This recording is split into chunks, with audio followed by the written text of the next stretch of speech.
WBICDS supervisor recruitment 2025 vacancy details. এখানে বিভাগ অনুযায়ী শূন্য পদ দেখো এখানে কি লেখা আছে, শূন্য পদ এখানে দেওয়া আছে অসংরক্ষিত অর্থাৎ ইউআর যারা ক্যাটাগরি আছে তাদের এখানে শূন্য পদ আছে 1475টা শূন্য পদ। এসসি অর্থাৎ শিডিউল কাস্ট যারা আছে তাদের এখানে শূন্য পদ এখানে তোমরা দেখতে পাচ্ছ 650টা শূন্য পদ। এসটি অর্থাৎ শিডিউল ট্রাইব যারা আছে তাদের কিন্তু এখানে শূন্য পদ আছে 178টি শূন্য পদ আছে। এরকমভাবে দেখো যারা এসটি আছো শিডিউল ট্রাইব 178টি এবং ওবিসি তাদের সংরক্ষিত এখানে শূন্য পদ আছে তোমাদের 296টি শূন্য পদ এখানে তোমরা দেখতে পাবে। ওবিসি বি এর শূন্য পদ হচ্ছে 207টি এবং ফিজিক্যাল হ্যান্ডিক্যাপ্ট যারা আছে তাদের কিন্তু এখানে শূন্য পদ দেখতে পাচ্ছ কত 89 অর্থাৎ 89টি এবং ভিএইচ তারপরে এইচআই তারপরে ওএইচ এরকম সবে মিলে কিন্তু শূন্য পদ আছে তোমাদের 59 অর্থাৎ 59টি মানে শূন্য পদ তোমরা দেখতে পাবে।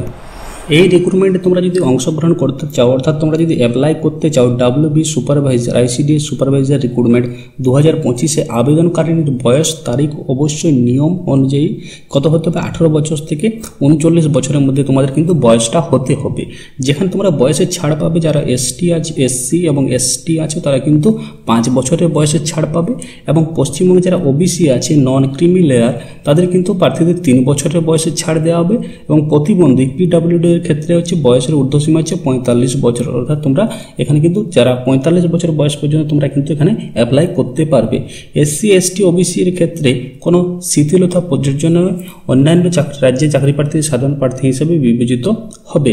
এটা হচ্ছে তোমাদের ভ্যাকেন্সি ডিটেলস। এরপর আমি বলবো কতগুলি শূন্য পদ আছে, তোমরা কিভাবে অ্যাপ্লাই করবে এবং লাস্ট ডেট তোমরা অ্যাপ্লাই করার শেষ তারিখ কবে আছে সমস্ত কিছু কিন্তু আজকের এই ভিডিওতে আমি বলবো। তো বন্ধুরা আমি আশিস, তোমরা দেখছো তোমাদের প্রিয় ইউটিউব চ্যানেল ম্যাথমেটিক্যাল আড্ডা 247। আমার চ্যানেল যারা নতুন আছো তারা অবশ্যই চ্যানেলটিকে সাবস্ক্রাইব করবে এইরকম চাকরির আপডেট পেতে এবং এই মুহূর্তে যারা ভিডিওটা দেখছো তারা অবশ্যই ভিডিওটিতে একটা লাইক এবং তোমরা কোন জেলা থেকে ভিডিওটা দেখছো তারা অবশ্যই সেখানে কমেন্ট করে জানাবে আমি এই জেলা থেকে ভিডিওটা দেখছি। এখানে দেখো একটা দ্রষ্টব্য লেখা আছে যে শুধুমাত্র মাধ্যমিক বা সমমানের সদনে লিপিবদ্ধ জন্ম তারিখ গ্রহণ করা হবে। অর্থাৎ তোমাদের মাধ্যমিকের যে অ্যাডমিট কার্ড আছে মাধ্যমিক পাস যে একটা অ্যাডমিট কার্ড তোমাদের আছে সেখানে যেটা তোমাদের জন্ম তারিখ আছে অর্থাৎ ডেট অফ বার্থ আছে সেটাই কিন্তু এখানে প্রযোজ্য হবে। অন্য কোনো কিন্তু জন্ম তারিখ এখানে তোমাদের কিন্তু প্রযোজ্য হবে না। বয়সসীমা সকল প্রার্থীদের জন্য প্রযোজ্য। বয়সসীমাটা যেটা আমি বললাম সেটা কিন্তু সকল প্রার্থীদের জন্য সমানভাবে কিন্তু এখানে প্রযোজ্য হবে। এডুকেশনাল কোয়ালিফিকেশন অ্যান্ড কি বলছে এজ WBICDS সুপারভাইজার রিক্রুটমেন্ট 2025 বলছে অবসরকালীন যেটা আছে তোমরা যখন তোমরা রিটায়ার্ড করবে অবসরকালীন বয়স বর্তমানে সরকারি নির্দেশিকা অনুযায়ী প্রতিটি অঙ্গনারী সহায়িকা বলছে কত 65 বছর পূর্ণ হলে বাধ্যতামূলকভাবে এই স্বেচ্ছাসেবকমূলক কর্মজীবনের অবসান ঘটবে। তোমাদের বয়স যখন এই 65 অর্থাৎ 65 বছর হয়ে যাবে তখন তোমরা কিন্তু এখানে বাধ্যতামূলকভাবে কিন্তু তোমাকে রিটায়ার করতে হবে। একজন প্রার্থী অবশ্য নিম্নলিখিত যোগ্যতা থাকতে হবে যা আবেদনে কি বলছে স্পষ্টভাবে উল্লেখ করা উচিত এবং বিজ্ঞাপনের নির্ধারিত যোগ্যতাগুলি কর্তৃক জারি করা বিজ্ঞপ্তির নিয়মের অনুযায়ী হতে হবে। প্রার্থীদের অবশ্যই শেষ তারিখের মাধ্যমে যোগ্যতা পূরণ করতে হবে অর্থাৎ আবেদনের শেষ তারিখের মধ্যেই তোমরা কিন্তু সব যোগ্যতা এখানে প্রমাণ করে আপলোড বা তোমাকে পাঠাতে হবে। এখানে কারা আবেদন করতে পারবে বলছে একজন প্রার্থীকে অবশ্যই ভারতের নাগরিক হতে হবে অর্থাৎ তোমাকে কিন্তু ইন্ডিয়ান সিটিজেনশিপ হতে হবে। শুধুমাত্র মহিলা প্রার্থীরা পদটির জন্য যোগ্য, কোনো রকম ছেলে প্রার্থী অর্থাৎ পুরুষ প্রার্থীরা এখানে কিন্তু আবেদনের জন্য যোগ্য নয়। কোনো স্বীকৃত বিশ্ববিদ্যালয় থেকে যে কোনো বিষয়ে স্নাতক এখানে কিন্তু হতে হবে। বলছে বাংলার পড়ার লিখতে এবং কথা বলার ক্ষমতা এবং বলছে যারা নেপালি মাতৃভাষা তাদের জন্য প্রয়োজন নেই অর্থাৎ বিভাগ থেকে বিজ্ঞপ্তি নম্বর এটা তোমরা দেখে পরে কিন্তু এটা যেটা তোমাদের এই বিজ্ঞপ্তিটা যখন বেরিয়েছিল 2016 সালে সেইটা অনুযায়ী কিন্তু মাতৃভাষা যাদের নেপালি তাদের কিন্তু বাংলা কথা বলার কিন্তু কোনো প্রয়োজন নেই। যারা এখানে আবেদন করবে তাদের কিন্তু প্রথমে একটা লিখিত পরীক্ষা হবে 90 নম্বরের একটা লিখিত পরীক্ষা হবে এবং ওই পরীক্ষায় পাস করলে একটা 10 নম্বরের মৌখিক পরীক্ষা হবে। এরকমভাবে তোমরা কিন্তু এখানে চাকরি পাবে। প্রথমে একটা 90 নম্বরের কিন্তু লিখিত পরীক্ষা হবে এবং তারপরে একটা 10 নম্বরে কিন্তু মৌখিক পরীক্ষা হবে এবং এই দুটায় উত্তীর্ণ হলে তোমরা কিন্তু প্যানেল লিস্টে অর্থাৎ তোমরা চাকরিটা পাবে। এখানে ফিজ কত আছে তোমরা দেখে নাও। তোমাদের এখানে ফিজ আছে 160 টাকা। 160 টাকা শুধুমাত্র কি বলছে শুধুমাত্র, এবং তার সাথে সার্ভিস চার্জ হচ্ছে 1% লাগবে, অর্থাৎ 5 টাকা কিন্তু এখানে সার্ভিস চার্জ লাগবে। এবং দেখো কি বলেছে 5% কিন্তু সার্ভিস চার্জ লাগবে, যে সরকারি হিসাবে প্রযোজ্য পরিষেবা চার্জ দায়িত্ব বা সেবা শুধুমাত্র নেট ব্যাঙ্কিংয়ের জন্য 5 টাকা কিন্তু এখানে চার্জ দিতে হচ্ছে। এর মাধ্যমে পেমেন্টের জন্য 20 টাকা পরিষেবা চার্জ লাগবে, যেটা হচ্ছে তোমাদের কাউন্টার চার্জ লাগবে 20 টাকা তার সাথে। এবং দেখো পশ্চিমবঙ্গে যারা SC ST প্রার্থীরা এবং প্রতিবন্ধী প্রার্থীরা যারা যে PWD 40% বেশি থাকতে হবে, তাদের কিন্তু কোনো রকম ফি দিতে হবে না, কোনো রকম ফি দিতে কিন্তু তাদের হবে না। দেখো আবেদন সংক্রান্ত নিয়মাবলী, আবেদন সংক্রান্ত নিয়মাবলী কি আছে দেখো। নিয়মাবলী দেখো যে আবেদনপত্র জমা দেওয়ার তারিখ হচ্ছে তোমাদের 8/4/2025, 8/4/2025 থেকে হচ্ছে 7/6/2025 মধ্যে তোমরা কিন্তু আবেদনপত্র জমা করতে হবে। 8/4/2025 থেকে 7/6/2025 মধ্যে তোমরা কিন্তু আবেদনপত্র জমা করতে হবে। কিভাবে তোমরা অ্যাপ্লাই করবে সেটা হচ্ছে তোমাদের কিন্তু https. এখানে দেখো দেওয়া আছে wbicds.in, এখানে গিয়ে অনলাইনের মাধ্যমে তোমরা আবেদন করতে পারবে। ডাউনলোড এখানে অপশানে গিয়ে অঙ্গনওয়াড়ি বিজ্ঞপ্তিটি তোমরা দেখবে এবং ভালোভাবে পুরো সব কিছু কিন্তু তোমরা ফিল আপ করবে, রেজিস্ট্রেশন করবে এবং ফিস দেবে, সেরকমভাবে কিন্তু তোমরা ফিল আপ করবে।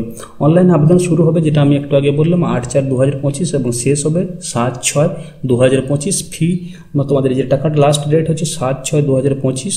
অফলাইনে ফি প্রদানের শেষ তারিখ হচ্ছে তোমাদের অফলাইনে ব্যাংকে গিয়ে তোমরা যদি ফি দাও তাদের সেটা শেষ তারিখ হচ্ছে 7/6/2025। পেমেন্ট চালান তৈরি করার শেষ তারিখ হচ্ছে 7/6/2025। দেখো এখানে বেতনটা তোমরা দেখে নাও। বেতন বলছে মহিলা সুপারভাইজার বেতন হচ্ছে কত 7,100 টাকা থেকে শুরু করে 37,600 টাকা এবং গ্রেড পে 3,600 টাকা প্রত্যেক মাসে তোমরা কিন্তু এখানে পেয়ে যাবে। যেখানে তোমাদের ফি লাগবে কত 160 টাকা, যেটা আমি বললাম। এবং যারা SC ST OBC আছে তাদের কিন্তু কোনো রকম ফি লাগবে না, তাদের কিন্তু কোনো রকম ফিজ লাগছে না। এবারে কিন্তু অনেক বড় ভ্যাকেন্সি তোমাদের এখানে আছে, অনেক বেশি ভ্যাকেন্সি আছে। এখানে প্রত্যেকটা জেলা থেকে তোমরা এখানে অ্যাপ্লাই করতে পারবে এবং প্রত্যেকটা জেলা থেকে কিন্তু তোমাদের ভ্যাকেন্সি এবারে কিন্তু আছে। দেখো কলকাতা আছে, যেটা north Kolkata, south Baruipur, diamond Harbour, তারপর দেখো ব্যারাকপুর, প্রত্যেকটা জেলা থেকে তোমরা কিন্তু এখানে আবেদন করতে পারবে। এবং প্রত্যেকটা জেলা থেকে কিন্তু দেখো পুরুলিয়া আছে, বাঁকুড়া আছে, এখানে ঝাড়গ্রাম, তমলুক, দেখো সবগুলোই প্রত্যেকটা জেলার কিন্তু কোড দেওয়া আছে। এই কোড থেকে তোমরা কিন্তু আবেদন করতে হবে এবং প্রত্যেকটা জেলা থেকে কিন্তু এবারে ভ্যাকেন্সি কিন্তু বেরোবে। প্রত্যেকটা জেলা থেকে ভ্যাকেন্সিটা কিন্তু বেরোচ্ছে, যেটা তোমরা কিন্তু অফলাইনের মাধ্যমে নয় কিন্তু এটা ফিল আপ করতে হবে না, সেটা শুধুমাত্র তোমরা এটা অনলাইনের মাধ্যমে কিন্তু শুধু তোমরা এখানে ফিল আপ করতে পারবে। যারা তোমরা আগের বছর পরীক্ষা দিয়েছিলে তাদের কিন্তু কাট অফ মার্কস কত গিয়েছিল দেখো 180.5 হচ্ছে জেনারেলদের কাট অফ গিয়েছিল।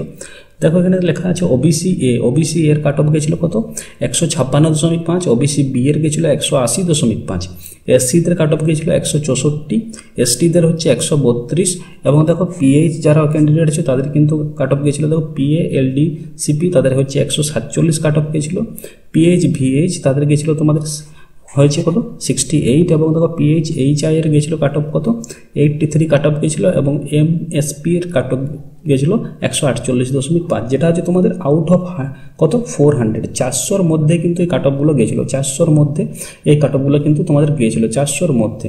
আউট অফ কত বললাম আউট অফ 400, 400 মধ্যে কিন্তু তোমাদের এই কাট অফগুলো গিয়েছিল গতবার। এবারও কিন্তু সেরকমভাবে তোমরা পড়াশোনা করো। যদি কোনো রকম হেল্প লাগে অবশ্যই আমাকে কমেন্ট করবে, তোমাদের ক্লাস কিন্তু আমি নিতে পারবো। এবং তার সাথে তোমরা কোন জেলা থেকে ভিডিওটা দেখছো এবং ভিডিওটা ভালো লাগে থাকলে অবশ্যই কমেন্ট করবে এবং একটা লাইক করবে এবং কোন জেলা থেকে ভিডিওটা দেখছো অবশ্যই কিন্তু কমেন্ট করে জানাবে যে স্যার আমি এই জেলা থেকে ভিডিওটা দেখছি। তো বন্ধুরা এই ছিল আজকের বিজ্ঞপ্তির ভিডিও। নমস্কার বন্ধুরা, জয় হিন্দ।